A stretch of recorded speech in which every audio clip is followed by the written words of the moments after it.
ओहो! यस्तो चिसो मौसममा पनि कति सर्प निस्किन सकेको। हामी त सर्प छोप्दा छोप्दै हैरान भइयो। अन्त गाइज वेलकम छ मेरो डेली मिनी भ्लगमा साथीहरू सबैजनालाई।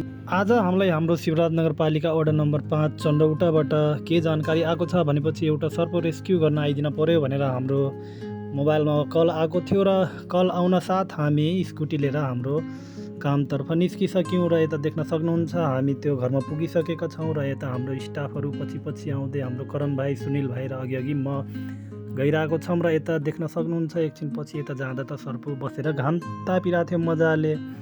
त्यसपछि हाम्रो करण भाइ बिस्तारै आरामसँग सर्प नभागोस् चाल पायो भने त त्यो घरभित्र फेरि फ्याट्ट गइहाल्छ साथीहरू, त्यही भएर आरामसँग गइरहेको छन् र जाँदा जाँदै एकछिन पछि हाम्रो करण भाइले सर्प छोपिसकेपछि यतातिर देख्न सक्नुहुन्छ एकछिन छोपेर यता देख्न सक्नुहुन्छ छोपेर यता अन्तै ल्याइयो, किनकि त्यहाँ छोडिदियो भने त फेरि त्यही दुलाभित्र पस्छ भनेर, त्यही भएर यतातिर एकछिन बाहिर ल्याइयो र बाहिर ल्याइसकेपछि उता देख्न सक्नुहुन्छ सर्प क्या मजाको छ, टलक्क टल्केछ, घाम ताप्दै बसिरहेको थियो साथीहरू।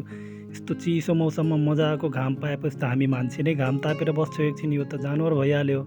त्यही भएर यो पनि घाम तापिरहेको थियो र त्यसलाई यताबाट अन्तै लान पर्यो, अगाडि लान पर्यो भनेर हामीले त्यसलाई छोपेर अगाडि त्यो घरको अगाडि राख्यौँ र यता देख्न सक्नुहुन्छ ओहो क्या मजाले फन उठाएको छ त्यसले आफ्नो, बाफ्रे बाफ देख्दै डर लाग्ने खालको है।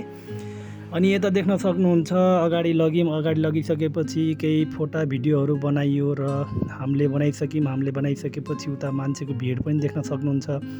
अरू मान्छेहरूले पनि फोटो खिचे, भिडियो बनाए। अब टिकटकमा फेसबुकको जमाना छ, अपलोड गर्नै पर्यो भनेर सबैजनाले पालो फोटोहरू खिचेर यता देख्न सक्नुहुन्छ काँचुली पनि छुडाइरहेको थियो त्यो सर्पले, त्यही भएर अलि सुस्त थियो, हिँड्न राम्रोसँग सकिरहेको थिएन, किनकि काँचुली फेर्ने बेला त तिनीहरूको छाला दुख्दो रहेछ नि साथीहरू, थाहा छ कि नै तपाईँहरूलाई, दुख्छ, त्यही भएर अलि बिस्तारै हिँड्छन् यता देख्न सक्नुहुन्छ। त्यही भएर हामी त्यसलाई प्याक गऱ्यौँ र प्याक गरिसकेपछि अब जङ्गलतिर लाग्न पर्यो, रिलिज गर्न पर्यो सर्पलाई, त्यही भएर करण भाइ र म लाग्यौँ जङ्गलतर्फ सर्प रिलिज गर्नको लागि, छोड्नको लागि।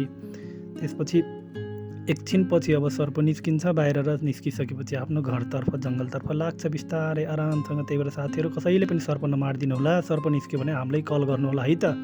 हाम्रो नम्बर मैले स्ट्याटसमा लेखिदिन्छु माथि, त्यही भएर हस्त धन्यवाद। आजको लागि यति नै थियो साथीहरू।